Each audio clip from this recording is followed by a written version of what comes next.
Why would anyone want to run a marathon, especially the Boston Marathon? And I think about that a lot. When I first started 10 years ago, I remember waiting there at mile 9, and the first Tufts Marathon Team singlet I saw, the rush that went through me, it was just overwhelming. I had no idea, and I went to a different place. The 2014 Tufts Marathon Team is a special group because with it we merged in the runners from last year, and we have 59 runners who started the race, not allowed to finish, and thankfully the BAA thought to welcome them back into the fold to give them a chance to run the race. I was just passing the Hotel Commonwealth when all of a sudden the police officers stepped off the sidewalk in front of me, put their hands up and said, "The marathon's over. You've got just about a mile left to go, and you've come all that way and that's it." And now that I think about it, it's hard because in the bigger picture of things, it seems silly to feel that when other people have been hurt, other people have lost their lives.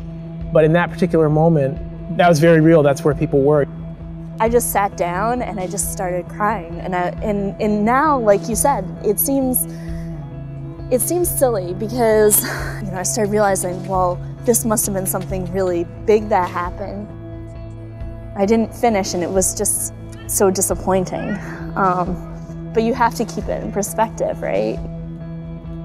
That feeling of unfinished business, wanting to see Don Megerle at the end.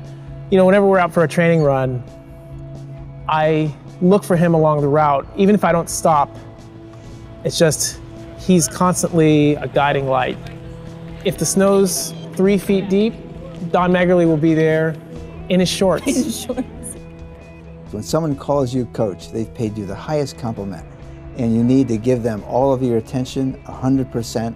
And I say that because I like to get into the mind of the athlete, mind of the runner, and really feel that I know this person really well. And over the years, we've had over 2,000 runners that have started in Hopkinton, finished in Boston. So do I believe anyone can run a marathon? I really do, I believe that. And every long run usually is a time where a runner will accomplish a distance they never run before. Like Courtney Monjo, she went from 2-3 miles way back in the summer, and she just ran 18 miles a week and a half ago. And for her to do that, the sense of accomplishment is absolutely extraordinary.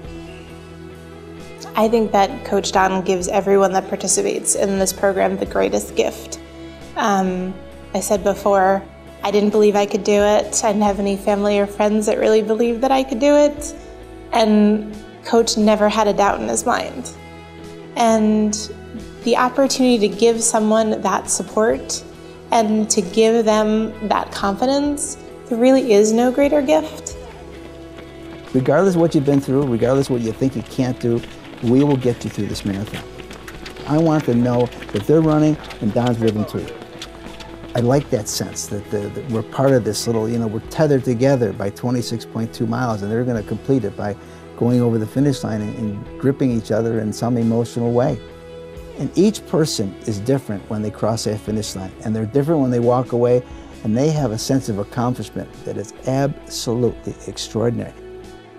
This is joy. This is beyond joy. This is hard to describe joy, but that sense of accomplishment coming out, what looks like anguish is pure satisfaction, pure sense of accomplishment. It is, words can't describe it.